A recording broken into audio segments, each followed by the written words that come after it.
Hi everybody, welcome to 2ZQ Hot Takes, where we discuss issues both big and small. I am your host, the very handsome Tim Kirk, and today I'll be talking about homophobias, anxiety, stress, and not so irrational fears. Whenever I read heartwarming posts about good people who go out of their way to aid others and save stray dogs or ducklings that have fallen down into storm drains, and my eyes well up, I immediately think it's because the kind people are better than me, and I am just slightly acknowledging to myself how much I need to improve as a human being. Shame on me for not being such a rescuing hero. Then, I walk outside and sidestep homeless people sprawled and passed out across the sidewalk, aggressive panhandlers, many of whom I know are complete con artists. There is one I routinely point out as a fake crazy man who sits on the steps of a nearby building and mechanically nods his head while holding a sign which asks for money. Then when he goes on a break, he takes out his mobile phone and eats sushi while holding a relatively normal conversation. The other party I jokingly assume is his investment advisor, and are mentally unstable individuals acting violently, growling out unintelligible barks while slamming doors and loudly hitting inanimate objects, and street teams pouncing on unassuming pedestrians who solicit donations for their assumed legitimate causes, which causes me to walk around them and onto the street in order to not make eye contact or to interact with them. And just street hustlers with a sob story and a notebook with a handwritten list of something they claim to be fundraising for, but they walk along with you until they give up and just glom on to the next sucker when they realize you aren't interested. This is relentless, and in my case, wears me down. I carry spare change to hand out to the downtrodden, but I also carry Purell in an attempt to disinfect myself from whatever disease they may be carrying, because this is really all in an effort to make me feel less guilty about myself all the time. It's not that I don't feel compassion. I certainly do. It's just that I'm a teensy bit more aware of my white guilt, and that this token eases that guilt a little bit.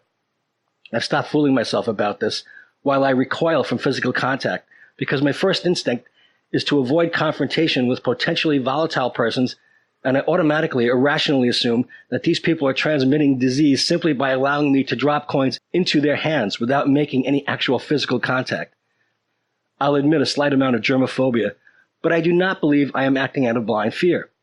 And as I do all these things, there are numerous sirens screaming past me and angry motorists honking their horns for prolonged periods, which only adds to the irritation and anxiety I feel as I try to peacefully make my way to my destinations in order to maintain my little life.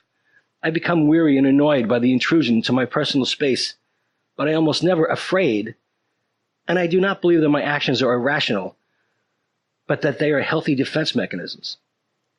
I like to tell myself I have developed a spidey sense to alert me to the possibility of danger in situations I find myself feeling uncomfortable in, whether it is a sketchy-looking side street, I've gotten lost in unfamiliar surroundings, walked into a public space which seems to have a hostile atmosphere, or any place I sense real or imagined danger.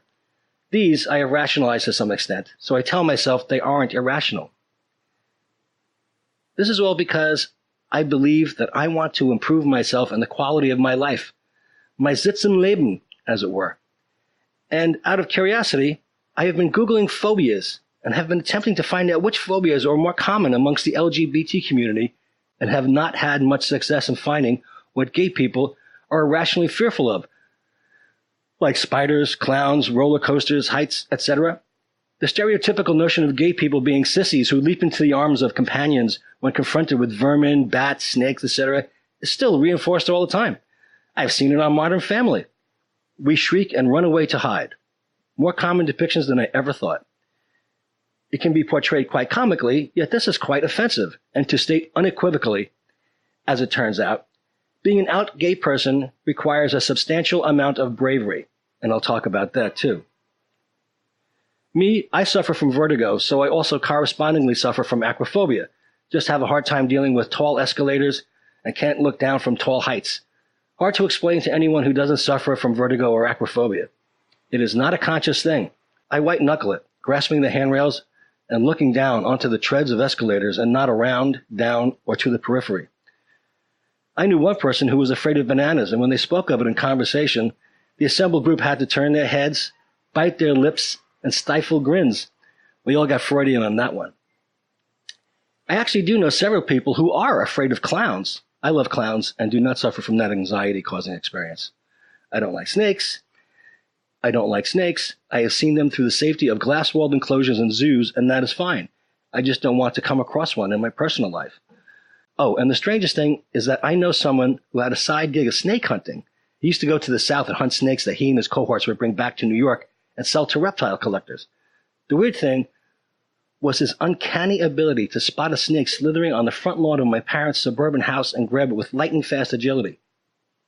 I never knew there were so many all over the place. I knew someone who didn't quite realize that he had arachnophobia. He would often find a way to wedge something about the dangers of spiders, which was almost always irrelevant to the conversation at hand, and seemed to think that this was a normal, routine discourse. People would cock their heads and look at each other and blink a few times, then go back to the proceedings. So, there are a lot of people who are afraid of clowns, bananas, balloons, spiders, snakes, and a host of others. I often wonder what gay people are particularly irrationally afraid of. What will gay people intentionally avoid but poses no real-world threat?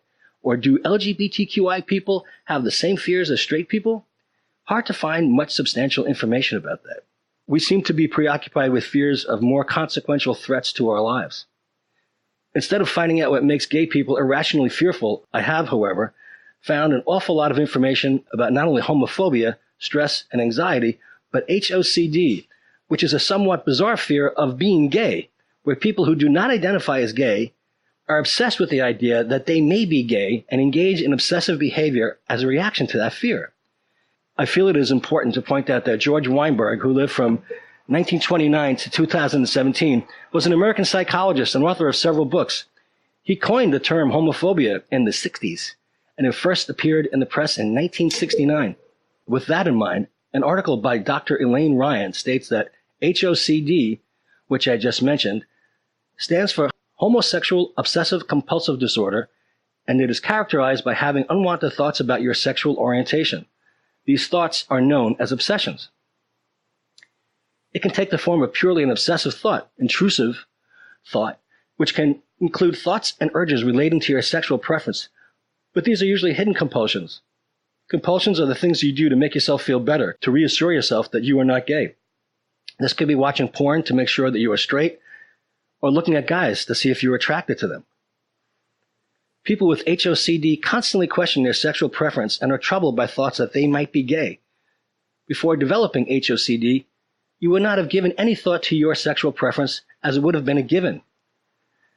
An important point to note is that it is not the content of the thoughts that are the problem, i.e. whether you are gay or not. The problem is what you do with the thoughts, the analysis, the checking.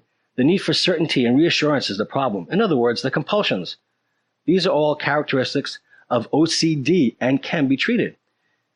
If you have been heterosexual all your life, you will still be heterosexual. It just feels like you might be gay and not know it.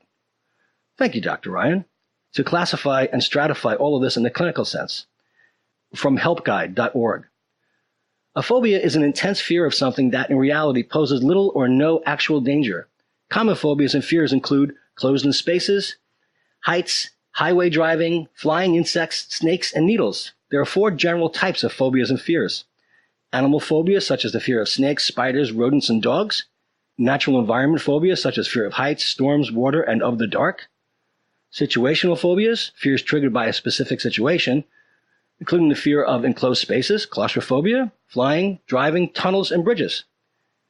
Blood injection injury phobia, the fear of blood, injury, illness, needles, and or other medical procedures. Some phobias, however, don't fall into one of the 4 common categories. These include fear of choking, which I have to stop and say is disturbing to me in the sexual sense because I have never engaged in this as a part of sexual activity. It has no appeal to me personally, and this seems to have been widely inculcated into hetero and homosexual activity within the entire generations following mine, which I have only recently become aware of, along with the fear of getting a disease, and again, this fear of clowns. Other common phobias that don't fit neatly into any of the 4 categories include social phobia, also called social anxiety disorder, is the fear of social situations where you may be embarrassed or judged. My friends all tell me they are judging me all the time to be biatches, so I get that one. If you have social phobia, you may be excessively self-conscious and afraid of humiliating yourself in front of others. Your anxiety over how you will look and what others will think may lead you to avoid certain social situations you'd otherwise enjoy. I know a few drag queens who have either successfully overcome that fear or never felt it. Fear of public speaking. An extremely common phobia is a type of social phobia. Other fears associated with social phobia include fear of eating or drinking in public, not me, talking to strangers, taking exams, mingling at a party, or being called on in class. Agoraphobia was traditionally thought to involve a fear of public places and open spaces, but is now believed to develop as a complication of panic attacks. That's interesting. There is also a lot of research information about stress and anxiety among gay people, especially elder gays. Quite legitimate concerns about violence, especially towards trans people. I am a gay male who has been bashed twice, yet I don't expect violence to be a part of my day-to-day life. A lot of trans people, however, have a very difficult time indeed. Their fears are justified as far as I am concerned. A very common fear among gay people is to be discriminated against in the workplace. From CBS News, about 4 in 10 LGBTQ workers say they aren't fully out at work, according to a new study from jobs website Glassdoor. Half of those surveyed said they feared being out would hurt their career prospects, from getting passed over for a promotion to even losing their jobs. More than 5 in 10 LGBTQ workers said they had experienced or witnessed anti-LGBT comments from coworkers. As someone who had worked in the food service industry for many years, I experienced what I refer to as primitive, overtly hostile dispositions towards gay people, even though the front of the house, and stereotypically, myself included, pastry chef positions have traditionally employed a high percentage of gay people. Back to the CBS News Post. One of the most rapid social shifts in recent decades is the acceptance of LGBTQ people, from gay marriage to television shows featuring transgender and gay characters. But LGBTQ workers say they're not always feeling love in their workplaces. So, to reiterate, slightly more than 4 in 10 LGBTQ workers say they aren't fully out at work, according to a new survey from employment site Glassdoor, which undertook the survey in advance of Pride Month in June. The reasons for worker reluctance may boil down to fears about bias and discrimination, with about half of those surveyed saying they believe being out in the workplace could hurt their careers. The findings underscore the fears and concerns many LGBTQ people continue to feel in the workplace, especially at a time when some state lawmakers are sponsoring bills that would limit the rights of LGBTQ people, such as a rash of bathroom bills sponsored during the past few years aimed at transgender people. That sucks. There are also the issues of stress and anxiety in the LGBT community. In Therapeutic Issues with Gay and Lesbian Elders, written by Graham McDougall, a PhD from Case Western University, McDougall compiled what is now a somewhat dated study and reported quite a bit of salient information regarding aging gay people. Being old and being gay may seem like an overwhelming task to accomplish, since aging has a share of emotional challenges and concerns. In 1982, an estimated 3.5 million homosexual men and women over the age of 60 were living in the United States. A more conservative estimate of 1.75 million was given in 1984.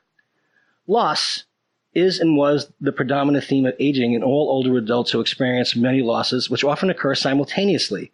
That is, death of spouse and friends, retirement, change in social status and loss of status, loss of income or drastic reductions in income, decline in physical health, and impending death.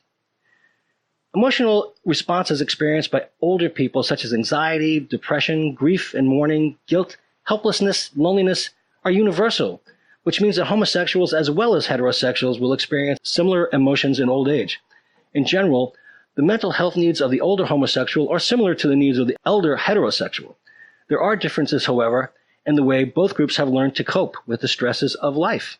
To be old and gay demands adaptation that most people have never had to experience with life. In-depth interviews with 100 older lesbians and gay men documented their many strengths.